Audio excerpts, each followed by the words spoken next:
You know? Hello. Good evening, everybody. One second. I've got duplication on my own screen. I'm one of the streamers.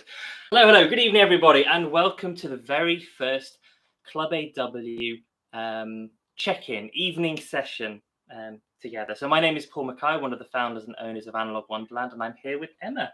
Hello, I'm Emma. I'm marketing assistant at Analog Wonderland, and we're excited. We're very excited. So if we think back as to why we're doing this. So a couple of months ago, we asked a lot of questions in our annual survey, but specifically to you, our club members, we said, what do you like about the program? What do you not like? Or what would you like us to do in addition? And there's a few things. One of them was you all said you loved the monthly deals. So good news. We're going to carry on doing that. Love the Wonder Points. But you'd love more events in person and online. In person is obviously trickier. They're probably the most fun and the most engaging, but of course, by nature, you're always sort of having to exclude a part of the country and maybe not as accessible. So one thing we thought we'd do straight away was set up these little sessions. Every 3 months, we'd get together, we'd spend some time on hot topics. We'd also do a photo competition, which you all said you'd love to see more photo competitions. We're doing that. And we will do some in-person events as well on top. But this is something we thought we'd get in straight away. So first of all, thank you to everyone who submitted to the competition. We know it's a very short deadline, sort of a week and a half. We will give you 2.5 months for the next one, but at least we got the ball rolling. So we've also got Karen behind the scenes. She will sub in at various points. Hello, Karen, and she's also replying to any of the chats. As we go through, the idea here is that this is quite an informal thing. We have a bit of an agenda. Emma and I are going to start off by talking about sort of the trends of film photography, what we're seeing, some new products that have come in, some new products we're expecting. Don't worry, it's not going to be like sales channel, like, what was it? Deals TV or something like that. We're just going to be talking more about the themes and how some of the products play into it. If you choose to spend, that's totally up to you. No, we'll do a little bit of that, and then we're going to do a skills workshop, or I'll run the skills workshop this time, and then we'll hand over to Karen and Emma to run through the competition. Now, hopefully you saw in your email, or if not, in the description below, there's actually a Flickr album that Karen pulled together of all of the 80-odd entries to the competition. So you can sort of follow along, click them all through. You can also, if you have a Flickr account, which I think is free, you can also star your favourites, and we'll probably have a People's Choice winner as well as the ones that these two have chosen. There we go. So it's designed to be very informal, very much like sort of just a nice friendly club evening in. So please do ask lots of questions, give us lots of critiques, some ideas in the comments, and even if we can't read them right here, Karen will shout things out at us as we go through. Emma, have I forgotten anything? I don't think so. I'm ready. All right then. So first topic, me and you chatting through photography trends. Where should we start? What's the one thing that because you obviously spend all your time, not all your time, you spend a lot of your time on social medias, deep in the film photography world, talking to people, going on photo walks. What's on people's minds at the moment? Well, I think, of course, people have been concerned about the Kodak film rises, but in spite of that, we've seen so many exciting ways to combat that and to get experimental and to keep shooting film. So I'll go through a few of my favorites I've seen. People asking for our disposable cameras from the lab and doing all sorts with them, creating these crazy Frankenstein cameras, like taking the lenses out, putting them on other cameras. Didn't someone come to your photo walk with a disposable? It was a waterproof disposable camera. Can I go that far? Yeah. So Peggy, some of you may know her. I think her Instagram handle was Camera Go Camera. We sent her a box of our disposable cameras, and she's been reloading them with her own films. She brought one with her that was wrapped in cling film to protect it from the waterproof from the rain. I'm not sure how successful that was. It wasn't the prettiest camera, but it's a great, fun, experimental way to keep shooting film. What else have I seen? A lot of different film souping recipes. Maybe a controversial one, but something fun and unusual. A lot more collaborations, people sending their roll of film off to a friend and shooting half the roll and doing double exposures and that sort of thing. So a lot of fun stuff, people getting together to beat the price rises, which I love to see. Yeah, I guess price rises aren't unique to film photography at the moment, and it's hitting us everywhere. So it's definitely not fun, but it's also not within our control. It's decided by people who are in factories. So I don't think we can spend too much time on it other than focus on the positives. Exactly. But I think one thing that is worth touching on is sort of the related one. Similarly out of our control, but similarly frustrating, the colour film shortage that's been... I was thinking it's probably been 18 months since we had all the colour films that we would expect to have in stock at once at the same time, which is a long time. I'm just trying to think. I've worked here a bit over 2 years now, and I don't think we've always had all the colour films in. I think I'm yet to see that, but hopefully soon. It's looking better. Well, I think that's the one thing we wanted to say, is because obviously it's been a massive thing. We talk to Kodak and a lot of other people behind the scenes, and it's a very complicated situation. Again, we're actually not unique in film photography in terms of supply issues. Everything has different ones. Car keys is one at the moment, I happen to know, because my wife lost our car keys. And I was getting a spare, and that is very difficult. So that's not unique to us, but it's definitely impacted on, you can't always just come to our shop and choose which film you want. Now at the moment we've got, actually it's a reasonable gold Ultramax Hector in the portraits, but no Colour Plus, no Pro Image, for example. So you're sort of having to make a few compromises. Now the word on the street is that a sort of a corner has been turned by those people who are in the big factories. So we are expecting this summer to be better than last summer, for example, which is really good. As ever, we don't know exactly the details. We're not promised shipments here, there and everywhere, but I think we can definitely, I say definitely, touch wood, we can definitely look forward to more choice being available more often to people, which is brilliant. What I found quite interesting is, because it's happened, the shortage lasted longer than 1 or 2 months. It's been coming up to 1 or 2 years. We've now started to see the impact of companies adjusting to fill the gap. Yeah, for sure. We've seen a lot of new releases that maybe aren't your traditional colour films, using different processes like E6, ECN2.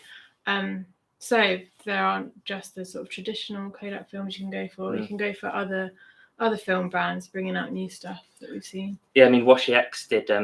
It's a colour one from Washi, and that was one that Washi did several years ago and discontinued because they just found it hard to do at a good price and everything like that. It just became too difficult. But in the context of everything else that was going on, it made sense to bring that back. That's been really popular. It looks really cool. Double film, actually, a lot of the sort of knock-on effect, all those specialty films that relied on a base colour film, double film, Revlog, Yodica, they've all had 2 years of nothing. But they did sort of what they have then done is they've been able to bring out 120, not all of the films necessarily, but they brought out double film 120. Oh, you've got some photos printed. Look at this. This is the Revlog one, I think. Which one is that? 460 nm. I don't want to touch if you've got the gloves on. Trying to look professional. This one is 600 nm. I love this one that's coming up. It's Apollo. That's a really nice one. So it's not super experimental, but it's really nice tones to that one. Pink. I love this one. You like that one? I do. And Pacific. So yeah, some nice unusual ones to play with. Yeah, they look really good.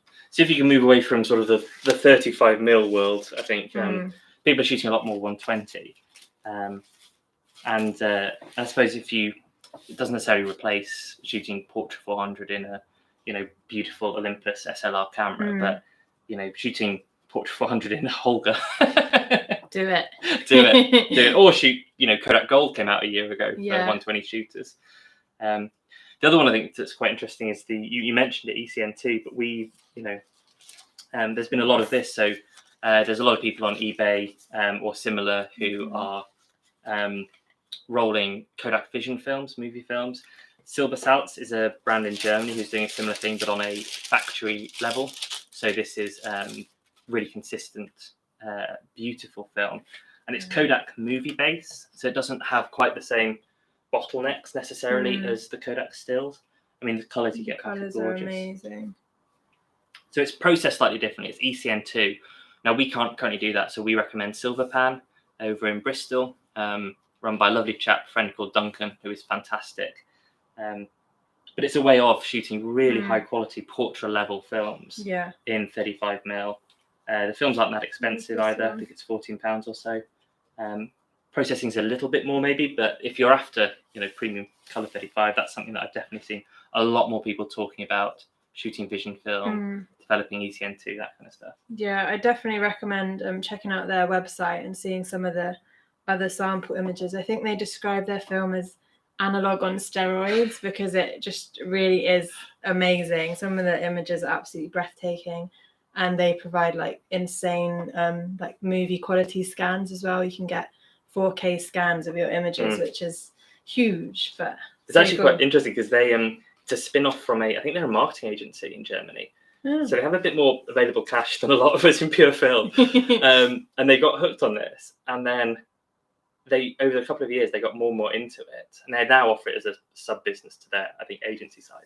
But they built a scanner from scratch to scan on a industrial scale, on a professional scale, this movie film. So if you're after pure quality in colour 35mm, that is, still available. That's a couple of things that I think we've seen.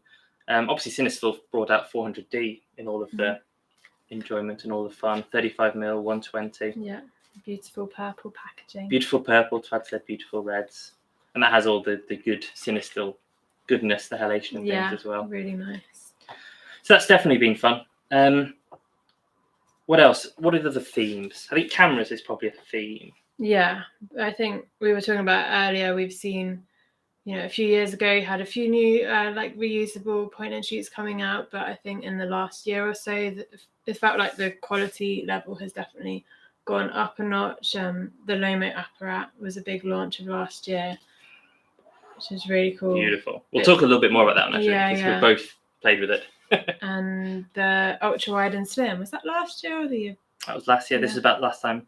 And the H35, the H35. Yeah, you're right. I think 2 years ago we had a lot of very similar looking cameras, fixed aperture, fixed shutter speed, quite similar bodies, which is great. I mean, that was filling a gap that didn't exist before. It was the whole don't shoot disposable, shoot, a level up. But then there was a lot of those types. And then I think in the last year we've seen sort of innovation a little bit more. So maybe they're a bit more expensive by £10, £15, when the apparat's a bit more than that. But then the features you're getting and the choice. And it's great to have a camera sort of in the gap of someone first getting into film, buying a reusable point and shoot, but then the next level up might be, like a £300 camera, and they might not quite be there yet. So that's what I love about it. It's sort of the next step of the Lomo apparat or the ultra wide and slim, like offering something a bit different, but still not, intimidating to a beginner. Yeah, exactly. So the other good thing, sort of in terms of what's coming up, we obviously have some visibility from some of our suppliers. And the one thing that's quite telling is when you talk to the people who make cameras, and whether that's under the Kodak brand, like the F9, or the Rito brand with the ultra wide and slim, and the stereo, they're all talking about the fact that they understand they want to keep improving these offerings. They understand that the middle bit's got a bit all samey, and so the ones that have done really well, ultra wide and slim, is great. Wouldn't it be great if it had a flash on it though? Or the H35 works well. How do you push that on? And of course, within all that, there's Lomography, who have always had a really good range of cameras satisfying that sort of entry level need and creative need. I think for us, when we saw the apparatus back in September, October, before it launched in November, December. And it's definitely one that's been really fun to play with. Again, for people who haven't seen it yet. Well, this one's your one too. Very pretty. It's got this lovely, like, slinky wrist charm. But no, it's really cool and classic, like, Lomography style, encouraging lots of experimenting with your photography. You can do double exposures, I think more than double. You can just keep on going. It comes with lots of filters. I think they're in there. Beautiful little bundle. And where is it? There's a bit that pops up on the side here. So you can add like coloured gels in. There we go. So you've got a kaleidoscope lens filter. Yeah, I'll show you some of Zoe's photos she took with them. Oh, and actually I think Karen's also popped onto Flickr some of the examples as we talk through of these sample ones and the double film ones as well. But sorry. Very cool, fun, unique photos. I think especially with like a shortage of colour film, a camera that allows you to create so many different looks with one emulsion is really cool. But you can just do kind of classic point and shoot style, which is also really nice. But then, yeah, you've got all the like kaleidoscopy filters, like super trippy, fun stuff. Yeah, it's a really cool one. The other thing I've noticed is people creating colour from black and white, so trichromes. Yeah. So we've got Alex Cole, somebody who works in our lab, is brilliant at these, and he spent quite a bit of winter experimenting. So for those who don't know, it's you use black and white film, but you shoot the same scene without moving your camera 3 times with different filters over coloured filters, and then you combine them post into one image by you basically shooting the 3 channels, which is amazing, especially because if there's any movement like wind or anything, you get this really like trippy blur where the colours have all gone a bit off. So if you try and shoot a portrait with someone, it's amazing. That's quite fun. Obviously, Ilford support that as well. Yeah. Because whenever we talk about colour film shortage, I always have Ilford in my ear saying, we're fine, shoot black and white.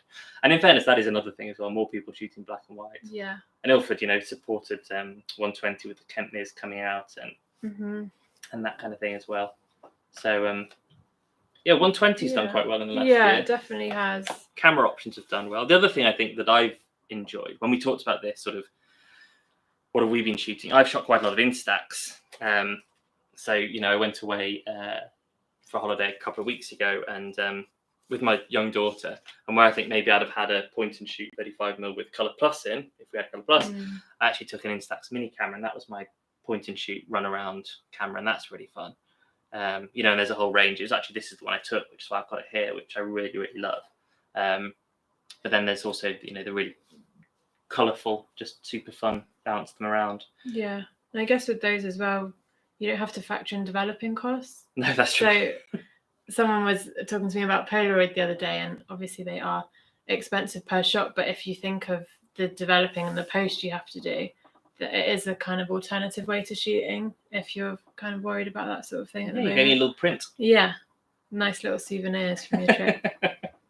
Absolutely. What else have we got? So the other thing, I think the other one we wanted to talk through was then folks who are doing more of the workshop side. And funny enough, this is a product on our site, and it's going to sound like we're selling it like, as I just said, we wouldn't do, but this is a beautiful thing. And Rachel Brewster Wright, who runs Little Vintage Photography, and has been a personal friend for years and years, worked really hard on this, and I think it's really good. I like it as an enabler of creativity.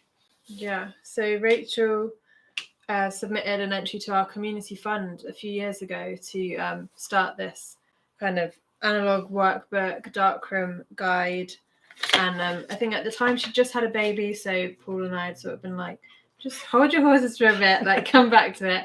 And I'm so happy to see that, her vision has come to life. And it's a really cool book for anyone who's into their printing. Got like ideas pages to kind of reflect on your work, to record your notes in the darkroom. Yeah, it's just such a fun little kind of catalogue of all things film. Really cool. Yeah, and I think the one of the things that I think our community has always done an amazing job at is supporting people on ventures where they're creating products or things to sort of fill a niche. I mean, funny enough, it's our 5th birthday in a couple of months. And it's the same month. It's Solar Can's 5th birthday, Silver Pan's 5th birthday, and then things like this come through, and it just, despite the economic conditions and all the challenges we have, there's still new things coming in and out of film photography, which is lovely. I mean, the other one actually that's coming soon, we've got it in simple use camera, but Loma Chrome turquoise is coming back in 35mm 120. We're expecting that probably next month, we think.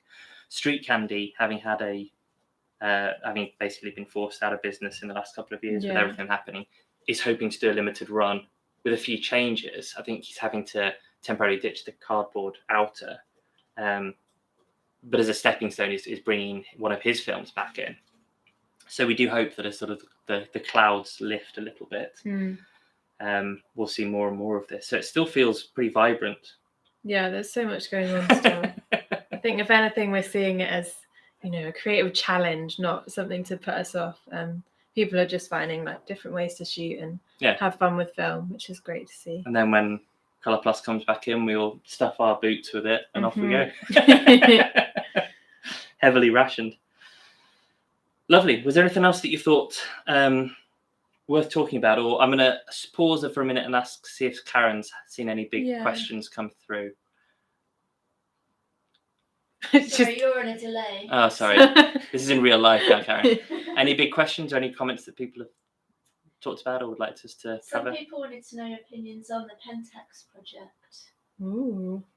But we don't really know much about that. Yeah, so the Pentax project, so for those who don't know, there's, well, it's beyond rumours really, but looking to bring back something that is more like a traditional SLR is the intent.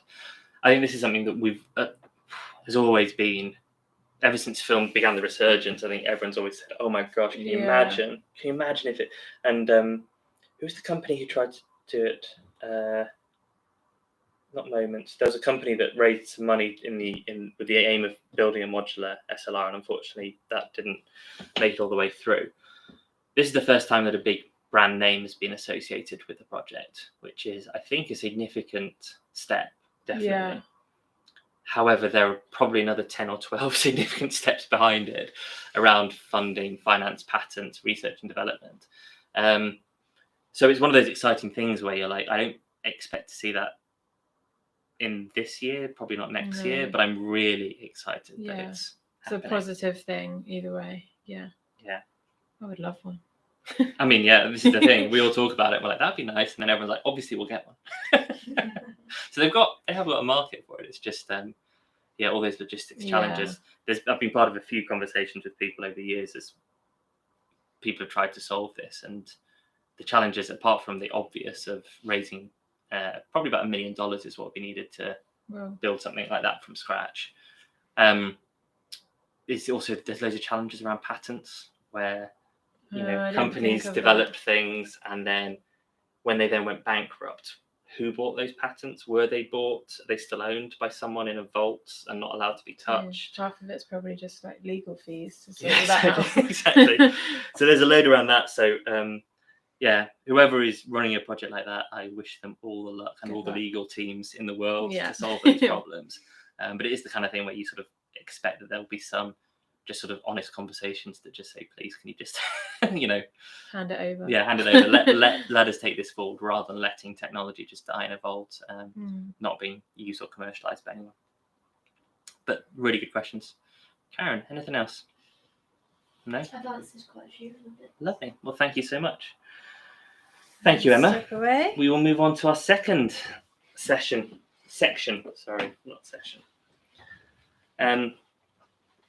The skills workshop.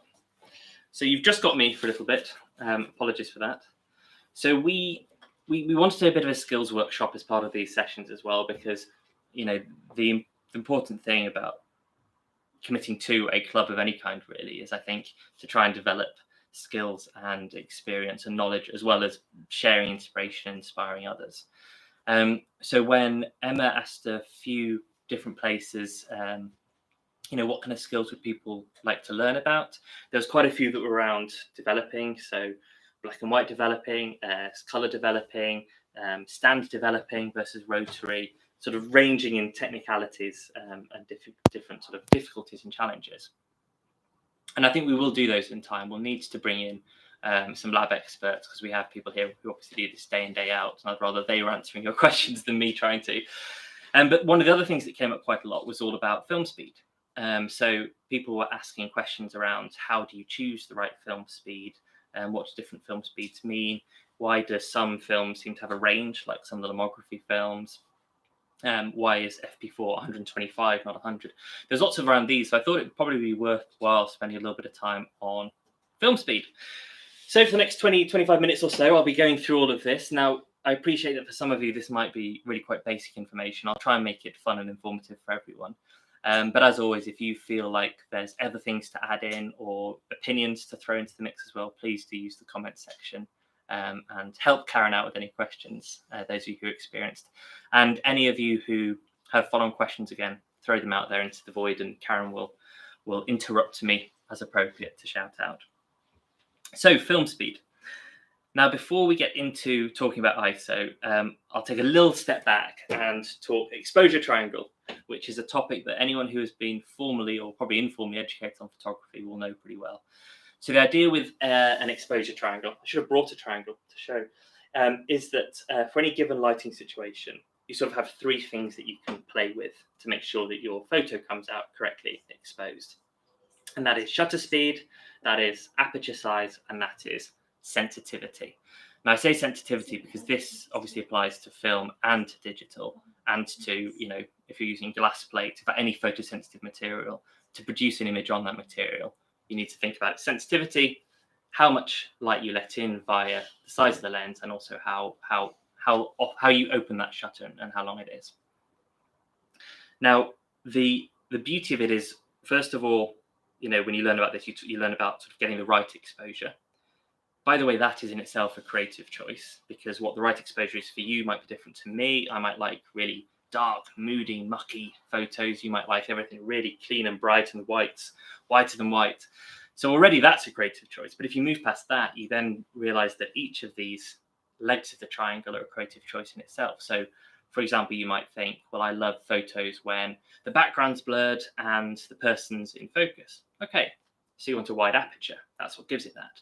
But if you're letting a load of light and it's a bright day, you're going to have to speed up the shutter speed or decrease the sensitivity to expose the photo. Or you might like a really lovely, beautiful blurred image where someone's run past you or you've got car headlights. So you want a long shutter speed. Well, then you'll have to either, again, that's letting a lot of light, so either you make it less sensitive or you decrease the aperture to compensate. Or maybe you're a sports photographer and you want a shot of someone running in front of you blurred, but you don't want the crowd in the background.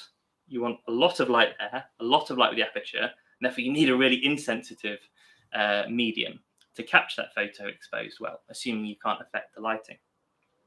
So all of these become creative choices. And in digital world, changing your sensitivity is as easy as switching a button, like shutter speed, like with aperture. And actually, in today's world, there's a load of software that can then effectively increase a sensor's sensitivity beyond the sort of the physical. So put very simplistically, you change the voltage across a sensor and you change its sensitivity to light coming in. But actually, I mean, if anyone's used a modern iPhone or Android recently, they can see in the dark, and that's not because they've got amazing sensors or because they have a really good ISO. It's because they have very powerful computers that are stitching together pixels from very little information and using computational magic to make a photo appear. But of course, we in the analog world do not have such a luxury, and for us, ISO is something that you choose before you've shot your first frame. And those of you who remember professional photographers, like wedding photographers or sports photographers, back when they shot film, they'd have multiple cameras and lenses on them. Partly that's different lenses would allow you to do close up and long range without having to change, but also some of the bodies would just have different film speeds in, so that you can shoot very fast, very slow. You could go, if you're a wedding photographer, you could shoot inside the church, very dark, and then go outside and shoot in the sun without having to switch rolls of film halfway through, which would be fiddly, to say the least. Possible, but very fiddly. So for us, it becomes a creative choice that we make often before we even get close to composing a scene or choosing a subject, which is why I think so many of you have questions about it, and it's so important that it's one of the main reasons why you choose a film. Generally speaking, when people look at films, they go, what's color or black and white? And then broadly speaking, what I say based on the lighting situation. Within film, generally speaking, we'll come on to a bit of the detail in a minute. Generally speaking, the more sensitive a film is, the higher the ISO, the more sensitive it is, the bigger grain you'll get. That's because grain is really a chemical imperfection. And if you're making something more sensitive, you have to lose something somewhere, and often that's a little bit of detail. The reason it's a bit more complex than that is obviously more expensive emulsions, more premium emulsions have more expensive ingredients and processes that can offset that. So, for example, the deltas of Ilford, for example, they have tighter grain than the equivalents of FP4 or HP5, even if the speed's the same. And the same is true across the range. But it still becomes then a creative choice. If you love grain, you would also choose necessarily a higher ISO and make different choices in aperture and shutter speed if you fancied it. So that's sort of the background as to why. And again, hopefully for those of you who've shot a lot of film, this is at the moment all fairly straightforward. Now let's talk a little bit about ISO itself and a bit of history. So understanding and measuring sensitivity seems quite an obvious thing to us now. But if you go back 150 years to the dawn of photography, when people were mixing their own chemistries to coat on their own glass plates, to shoot under their own studio lighting, lit with whatever they had to hand, a lot of it was natural. That all makes perfect sense. But then you can imagine this sort of growing community of photographers around the world, and someone is, shooting a photo in Canadian forest, and they're trying to talk to somebody who's shooting in Italy in a studio on the beach, and comparing photos and saying, what settings did you use, what ISO did you have? That didn't make any sense. Understanding the sensitivity of emulsion was a really missing piece. So early on, people were trying to understand how to standardize. If you coat a glass plate and I coat a glass plate, how can we say which is which? And then if you're starting to sell these things, obviously somebody has the right to know how sensitive this thing is. So at the start, there are a few people who tried to then make commercially viable ways of measuring this. So the first one was Warnecke, a Polish engineer in 1880, who came up with a plan. And he said, well, if I sell these glass plates that have increasingly dark patches on them, and I sell them with instructions that you light it in a certain way, I think it was burning magnesium at a certain distance, hold it up and take a photo, you can then read off the squares, and the number of square you got to before you can't see it anymore is the sensitivity of your emulsion, and I can compare like with like. And that worked well to a point, but of course the problem was he was having to ship his plates across the world, and whether something was stored hot, cold, humid, not, made a massive difference as to then what the results would get at the end of it. So it was an attempt to get closer, but it wasn't particularly scientific. The next one was a German chap called Scheiner, who invented the Scheiner gauge. He was actually a German astronomer in 1894 who was trying to work this out because astronomers were using it a lot to capture images of the sky, images of stars, and he came up with something slightly different that said, well, actually, if I create a setting that exposes an image, and we put your glass plate or film or whatever it is underneath, and I time how long it takes to show an image that can be developed, that's how sensitive your film is. And this is where you start to understand why film speed is called speed, because if you're timing it, and if my plate showed an image very quickly, it was very sensitive, it was very fast to show an image, so it's a faster plate. So it's sort of the speed to show an image under given lighting conditions. And that was a lot easier to replicate because you're not relying on someone else's plate being shipped to you and stored properly in order to replicate. The downside was that everyone liked the idea and everyone decided that they should have their own version of it. So what you used, the rules for lighting and developing were done slightly differently. So before long, there were 100 standards rather than just one. And at the same time, film manufacturers or emulsion manufacturers who were starting to produce it commercially were very incentivized to show that their emulsion was stable and fast. Because at the time, 0.6 or 1 ISO were, they were pretty fast films. So they were choosing their own version of the test to show faster speed. So it didn't really deal with sort of an international standard. And then in the 1930s, we got to the German DIN or DIN, which is one that you'll still see a remnant of on films today. And this was mathematically quite complex. It was designed by optical scientists, so it was logarithmic. It was expressed as degrees over 10. So like a 400 speed film today would be 27 degrees over 10. And eventually the over 10 was dropped. But even then, it was a bit complicated because you had to move 3 degrees equals 1 stop. So 3 degrees was doubling or halving sensitivity for film, which isn't particularly intuitive to work out on the fly. But it did work, and it was a very consistent attempt. And at the same time, in America, there were some companies, General Electric was one, Western was another, who were trying to create commercially viable alternatives. They could also then sell their own light meters, their own booklets to the public. in order to commercialize this burgeoning industry. This needs to be able to say that this film is the same as this film, the same as this film. And that was relatively successful, and in fact that's the one that turned into ASA, which is the scale we sort of know today. So a 200 speed film is twice as sensitive as a 100 speed film, half as sensitive as a 400 speed film, etc., etc. So it did sort of solidify. But then, of course, we had the USSR, who after the Second World War decided they didn't want a Western German standard, and they didn't want a US standard. So they came up with their own GOST or GOST, which, if you look at the numbers in the conversion table, it's basically the same as ASA, but just tweaked enough that it was definitely different in their eyes. But if you have Soviet equipment from pre-1987, you can often see on cameras or meters GOST as an alternative to ASA or DIN. And then finally, in 1974, ISO was then pulled together to combine ASA and DIN. Now, technically speaking, ISO is, you have to give both. So the ISO of a film is 400/27 degrees. That's the ISO. In real life, we all refer to it really as just the first bit. But the reason it's so important is because ISO is actually an organization based in Geneva who are responsible for, an independent organization responsible for standardizing a load of tech things. So you might see them on like health and safety forms or on washing machines or on dimensions. They standardize a lot of things around the world. That's their reason for existence.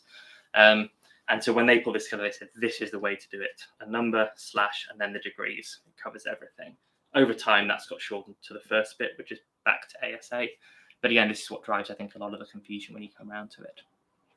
So for the rest of this chat, I will just talk about 400 speed ISO, even though technically we now know that's not the full ISO.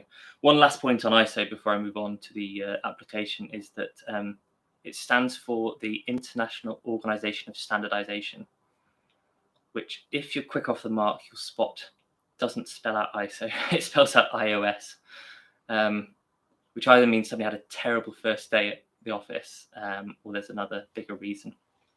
But there we go. So that's where the background comes from. That's a potted history. I mean, there is even more.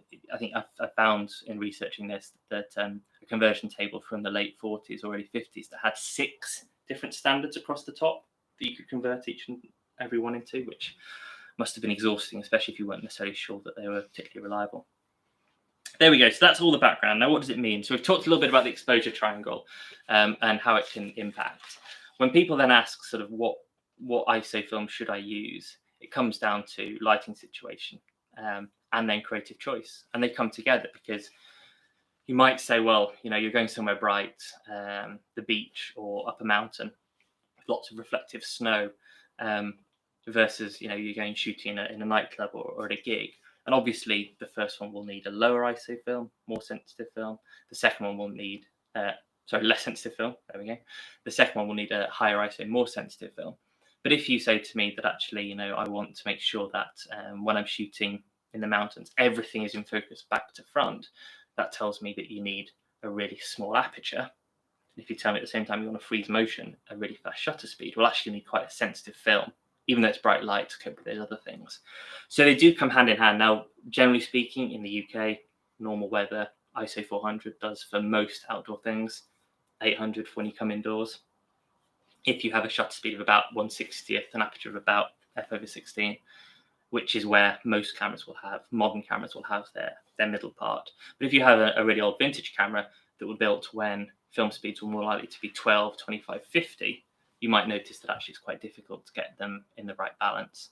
And often when cameras are then upgraded, you'll see that thing kind of change. I hope that makes sense so far. Everybody following along? Any big questions so far? Lovely stuff. There we go. So that's sort of the start of it. Now, there's a couple more subtleties to talk through with film specifically. Number one, pushing and pulling. So this is something that we get quite a lot of questions about. The lab obviously gets people sending things in. What does it mean?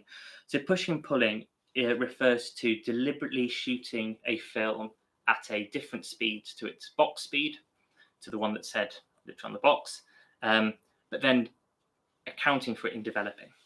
So for example, if you have HP5, which is ISO 400, you might choose to push it to, in fact, Karen, I think, pushed one to 6400. Yeah, HP5. So exactly, which is massively underexposing it. You're basically giving this film a fraction of what it's used to take a photo. So some photons have hit that and are sensitive, but if you develop that normally, you'd get very little. But there is information there. The way you offset is you overdevelop it massively. I think, Karen, it took you 25 minutes to develop what's normally about a 5-minute development. You massively overdevelop it to recover the image. What that gives you is not the same as shooting it normally, developing it normally. You get a much grainier, a much murkier, very different image. Which is, again, goes back to a creative choice. It might also have been a necessity. If you have to shoot, suddenly someone says you need to shoot this gig right now, it's low light, and all you have in your pocket is HV5 at 400, you might choose to go down that route straight away. But it also could be a reason that you like to do that. And I know lots of people who deliberately, they almost have a favorite, not just a favorite film, they also have a favorite speed to shoot that film, and then a favorite development technique to go with it to get the image that resonates with them, which is absolutely legitimate. Putting the film is obviously the other way around. So you overexpose it and then underdevelop it. It's less common because I think there's fewer situations that require it, but it gives a very different creative look, and some people really love it. And then the final thing I think I'll just touch on briefly is then when companies market films with flexibly with ISO, shall we say. So the ones that we get questions on is, I brought a couple of them. First of all, you have the high-speed ones. So T-Max from Kodak, P3200, and Ilford Delta 3200. So these both say that they could be shot at 3200 ISO. If you look at their technical sheets, this one I think is 800 ISO based on its technical sheet. This one I think is 1000. So what they actually mean by being able to shoot it at that is that you push it. So when you open this up, you'll see that on the actual canister there's a little tick box to say to the lab what you shot it at. And if this comes into our lab and someone said they shot it at P3200, we'll develop it differently than if they shot it at 800. And that's something that is, the companies don't hide this fact, and it is true that those films can be shot at those speeds. It's just then if you were really getting into the tech sheet and the developing formula, you might start to see some nuances, and that's where it comes from.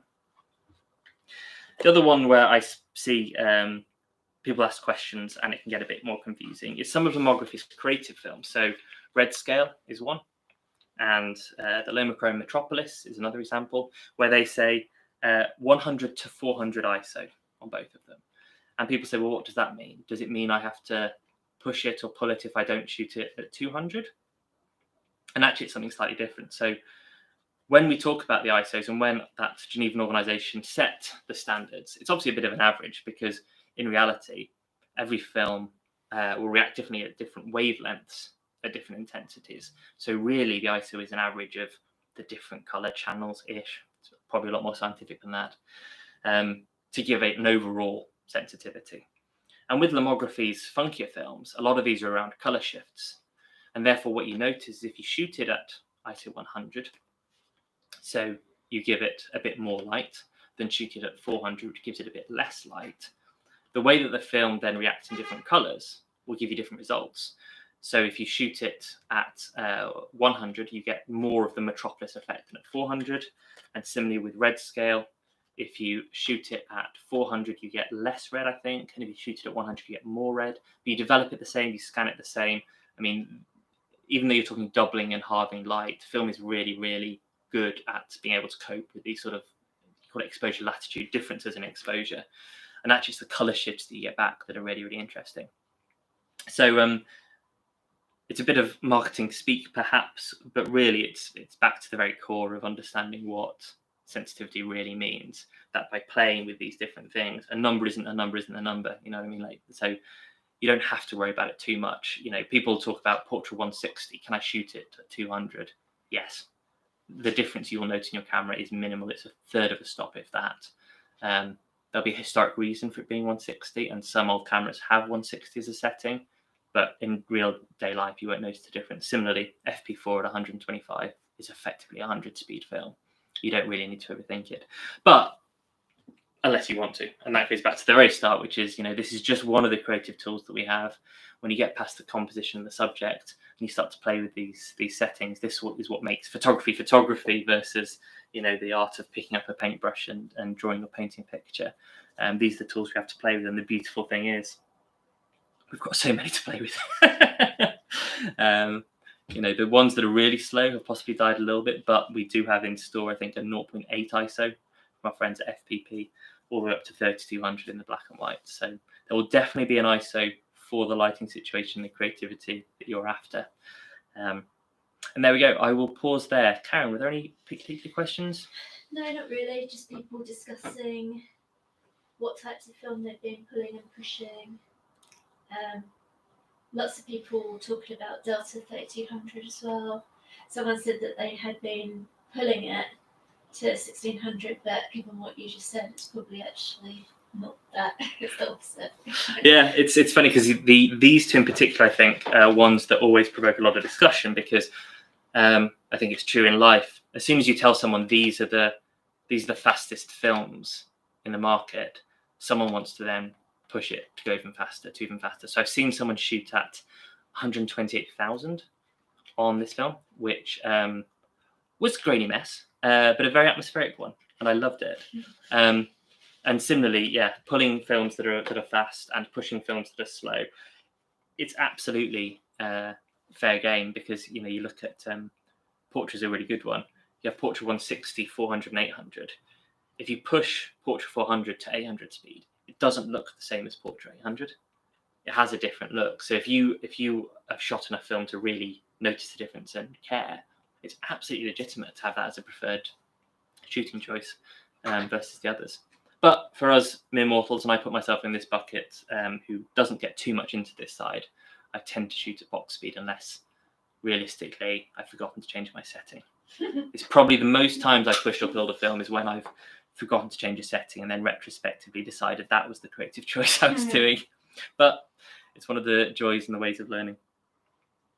Jim said that he accidentally shot HP5 the other day at 100, but at least it was HP5. Yeah, and some films are notoriously flexible. HP5 is one that people go, you can do anything to that film and it will give you good results. Portraits for colour, you can do anything to those and they'll give you brilliant results. So yes, send in experiments. And also, our lab folks say as well, there's lots of things that can be corrected in the developing area. After that, it gets a bit tougher. But there are things that can be done, definitely, by the tech wizards who know these things.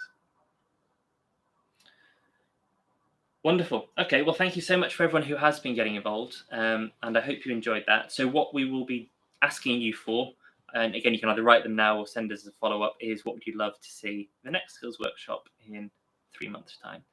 And for that, I will step behind the camera and away from you all. Thank you so much. And I will hand over to Emma and Karen to go through the competition.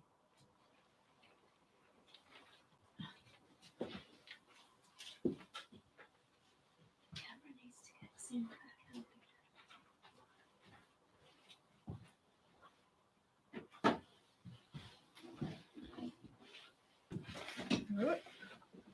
Hello, everyone. Hello.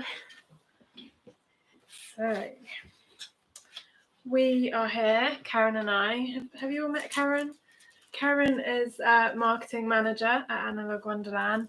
Just a bit behind the scenes, works remotely most of the time, but we've managed to pull her into the office for the last few weeks, which has been lovely. So yeah, we're going to get into the winter competition. Karen pops a link in the chat. Yeah, there was a link earlier. I don't know, Paul, if you can find it and repost it again, actually. But yeah, it's in our Flickr. It will be at the top of the chat. But yeah, all of the images, there was about 80 something. All of those that people submitted, we uploaded into Flickr, so you can look at them all there. Because we couldn't print them all out for this. It would have taken hours. A while. So we've started these quarterly competitions, we're going to call them, with our Club AW members. They're going to be a seasonal theme. So as Paul said, we gave you a bit of a tighter deadline for this one, but we've just had our winter submission, and that's what we're going to go through today. We had about 80 or so submissions, and we have narrowed them down to top 10, and we've chosen a winning colour and black and white, because we wanted to show them both some love. So yeah, should we get into it? Yeah.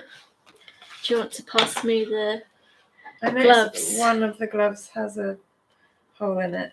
It's okay. I put my finger straight through it earlier. Oh yeah. It's a 6-fingered person somewhere. Yeah, our lab team are very special. Okay, so the first special mention goes to Thomas Cornwallis, and it's titled Frozen Pond. So I think Karen and I both chose this one as a special mention. We both really liked this image. Yeah. Well, you were talking earlier about how you like the fog. I think that was actually the first thing that stood out to me, actually. Yeah, I just love how it's the mist. So kind of linear in line with the bench. Like it's kind of just framed the image so nicely. And it's really nice seeing the pictures printed off as well, because I noticed some little birds in the corner here, just kind of perching on the if anyone will be able frozen. to see those. They're so small. Thank you. Yeah, I thought that was really interesting. It's just a very atmospheric, wintry photo. Why did you like this one, Karen? Well, earlier on I said it looked quite lonely, but like in a nice way. Oh. You know, like it's nice to go sit on a bench in the park and look at birds. Yeah, this is basically me. So this one was shot on Kodak Color Plus, which is lovely to see, because we haven't seen that film for a while. Hopefully by the summer we'll have some, but nice to see that shot, especially as a winter photo competition. I always associate Color Plus with like summer. Yeah, definitely. Yeah, nice to see that one. And Thomas says it was taken early morning in a local park where the pond had frozen over. Low mist had formed above the frozen pond, which gave it a lovely wintry feel. Yeah. Lovely. So well done to Thomas. Our next one is by David Bonney. This one doesn't have a title, but it was taken on Portra 160. Yeah, I really like this one. It's just like the colour pops. I think because all the trees are so frosty and white, and then just the sky just looks lovely. Yeah, it's the contrast of the blue and the white. Yeah. Really cool image. Plus, I'm a big fan of Portra 160. I don't shoot it enough. Much. Yeah. We were talking about that earlier with Paul, I think. How because it's 160, people are kind of not panic, but it's just a sort of in between ISO. Yeah. But as Paul said before, like you can push and pull portrait films quite a lot, so would still recommend shooting that one. Yeah, definitely. So what did David say? It was such a beautiful morning with rare conditions of frost, making the trees look like they are shot on infrared, but with a deep blue cloudless sky and so still. It was very peaceful yet cold. Yeah, it does look really cold, but nice. Yeah. Next one, black and white image this time. This is by Ellen Richardson, and it's titled The Search Party, which is quite an ominous title. I hope everyone's okay. Yeah, do you know what? I didn't even think about the fact that someone could actually be lost, but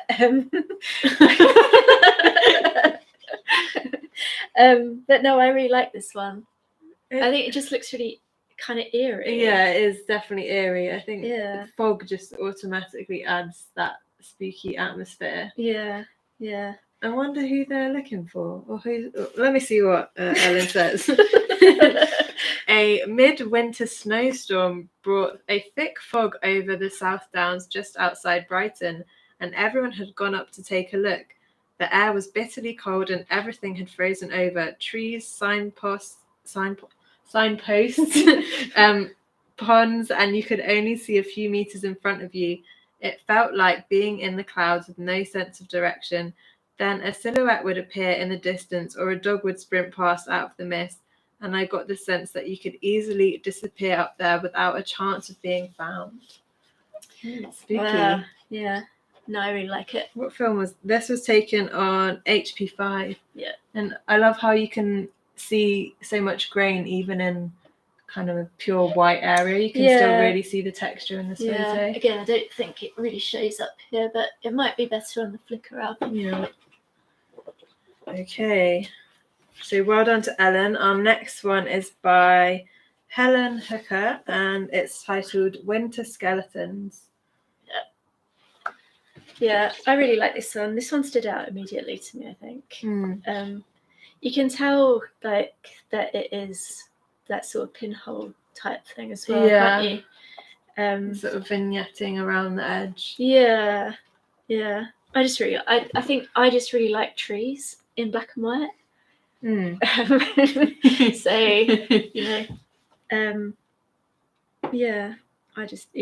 I don't have much else to say about it really, apart from that I do really like it. No, it's a lovely one. So this was taken on Kodak T-Max 400 and it was taken on Christmas Eve and it was Helen's way of escaping the madness of last-minute Christmas shoppers. Yeah. That is a very good bit of Christmas advice. Go on a little photo walk to de-stress yourself. I'd definitely rather be around trees than people shopping. Okay, moving on.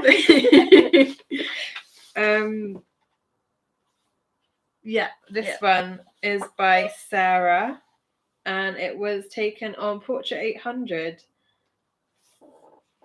Did you pick? We both picked this one. Yeah, I don't know. I took pictures of this grassy kind of stuff when it wasn't snowing. And I just really like the colours that this brings out anyway. And Portrait 800, like it's really nice. I like all the little bits of snow. I love seeing when a film is shot on something that's not like the traditional stereotype of that film, if that makes sense. So, Sydney Still, people associate like 800T with like the neon lights and stuff. I think Portrait is quite similar because it's the 800 speed film people would associate with like nighttime photography. I just really like that she shot it outdoors in the day and the Portrait colours definitely come through those sort of pastel tones. What does Sarah say? She was sick in bed with COVID when they had the first snow of winter. As she said, she's always excited about snow, so got myself out for a breathless shuffle around my local park. The long grass catching the snow felt like a magic, quiet moment for me. Yeah. It's a lovely one. Yeah. Okay. Next one is by Shanila Kalani. And this was also taken on a portrait film. This was taken on Portrait 400. So I think you picked this one, Karen. What did you like about it? So this is like one of those pictures where I just think I really want to take photos like this, but I never do. And it's normally because I've been living in cities for a long time and there's just no, the light pollution just ruins all of this stuff that you get to see when you live in the countryside. I actually tried some of this quite recently with Portrait 800 and it was similar. Like there was a tree and I think that was what had been advised to do, to pick a focal point in the light and set up your camera ready to go for when it gets dark. But for whatever reason I hadn't spotted there was like a pylon or something behind the tree that must have had a tiny red light on it. So I got all the pictures back from the lab and they're just like bright red skies.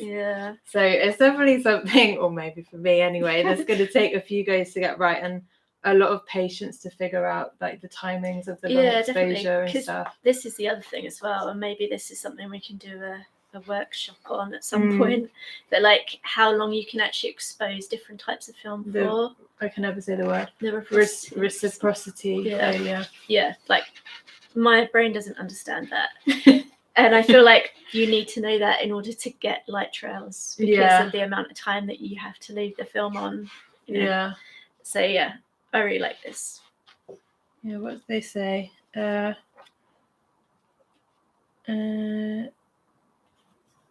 So we decided to sit outside in the cold whilst wrapped up in blankets, chatting whilst I made this photo leaving the shutter open. So I wonder how long they... Yeah, I'd like left to know it how open long it for. was open for. Yeah. That'd be interesting. Mine was a disaster. I was camping and it was raining and I'd set my camera out outside and I was like, it'll be fine. And then it just started pouring down and I absolutely panicked and just like ripped it off this fence face. So no, well done. That takes a lot of skill and planning, I think. So really cool. Next one is by Josh Hines.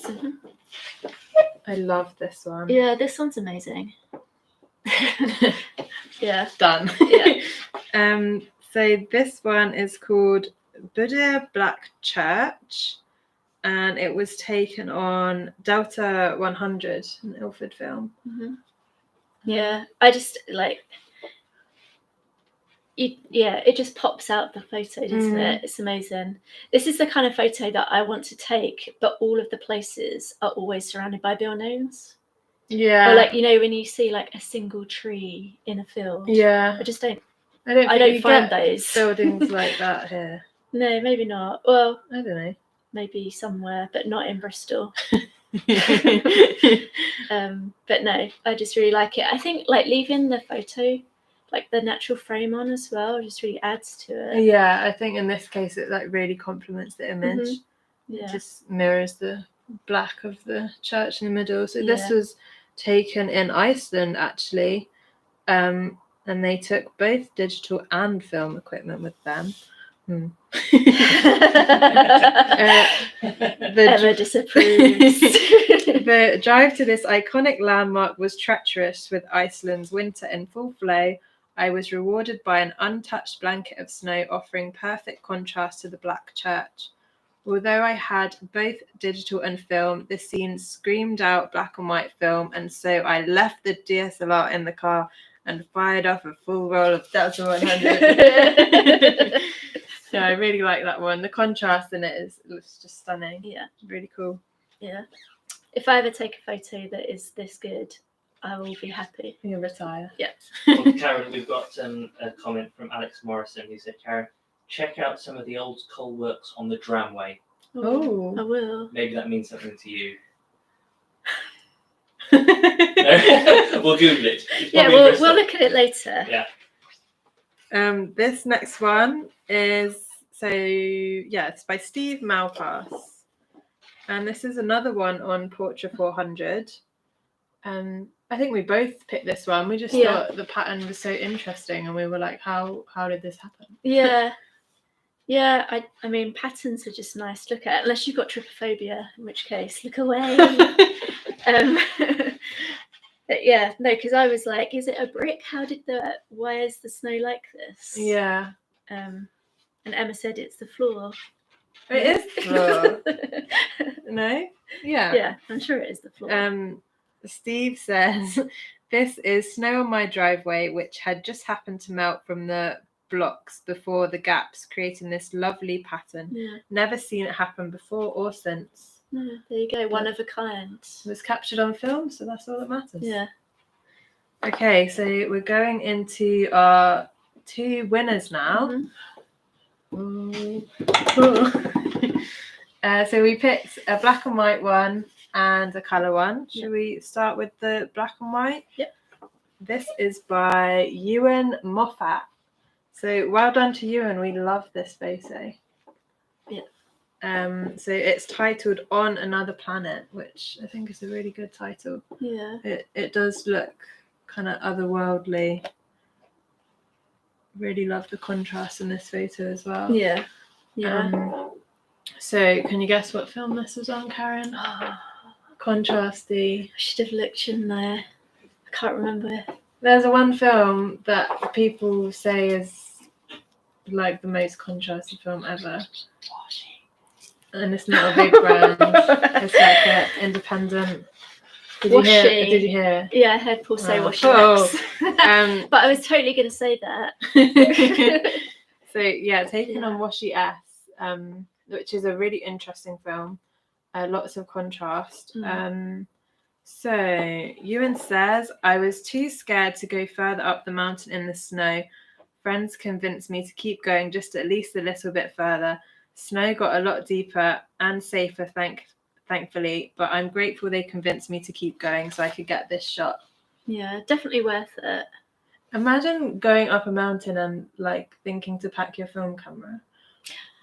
I would just be like, that's way too heavy for me. I took my folding camera up Snowdon. Wow. But that, I think this mountain might be bigger. Yeah. It looks bigger, but who knows? No, I just point and shoot forever. Yeah. No, the Nothing heavier foldable than one was that. heavy, but because it could fold, it fitted quite nicely in my Yeah. pocket. Although all my photos, like when we got up Snowdon, I'm sure it's the same for most mountains. It was so windy that all my photos just looked like this. But I really love this one. Yeah. And especially in print, like we spotted a bit more detail over here, the kind of peak behind that we didn't notice on the screen. So Yeah. Really lovely one. Well done to Ewan. And our winning colour entry is this one by Ken Davis. And this one is titled Sunrise in the Snow. Ken, what did you like about this one? I just I like quite a lot of stuff. The colours, especially, like this, it just looks exactly how you want winter to look, really, I suppose. It's very picturesque. Yeah, like, I mean, I don't really like snow as an adult if I have to do anything, but like if I wanted the perfect winter, this is what it would look like. Yeah, because it's like that nice, like salmon colour. Just everything looks crisp. Really pretty in that kind of light. I love the glow, like on the fence post, and just it looks very warm. Yeah, warm but freezing. Yeah. So Ken says about this photo, it was just a magic moment. Yeah. And this was actually taken on Ektachrome. Yeah. Nice. Another film that I haven't quite mastered yet. Yeah. So well done to everyone who entered. Thank you so much for entering. We love looking through your submission. Yay. Any questions, Paul? Oh, okay. Prizes, we didn't mention that. No, well, so everyone all these prints that we did, we're going to send these off to you. And then the two winners, we're going to get in contact with you, but you'll basically be able to choose a couple of rolls of film and some development with our lab. So, well done. Anything else in the chat we should mention? There were a lot of people enjoying the photos, and the night photography is quite a conversation. A couple of people with tips, and a couple of people saying that'd be a really good skill session for next time. Yeah, that's a good idea. Yeah, we need to find an expert. I think Chris has done a few. I think he did it on Ultramax actually. Oh, really? So yeah, that would be a good one. Well, thank you so much to everyone for tuning in. We hope you've enjoyed our first sort of live event. We'll have another one about 2 or 3 months' time. Yeah. But our next competition will be going live very soon. So the theme will be spring. We've got a lot longer to take your photos this time. So hopefully we'll get a lot of entries. What else is there to remind people? Should we have a look at our notes? We're going to send out a survey as well at the end, just to see how you found the live, if there's anything you'd like for next time, or if this has sparked any ideas of skills workshops or things you'd like us to do, just let us know. If you'd rather I'd stay at home, that's fine. Karen. And we're working on a real event soon. As Paul said, it is our 5th birthday in May, so hopefully we'll have something exciting planned for you. But in the meantime, just keep shooting film, and thanks for watching, and see you all soon. Bye. We don't know how to stop it. There we go. There we go. Yay.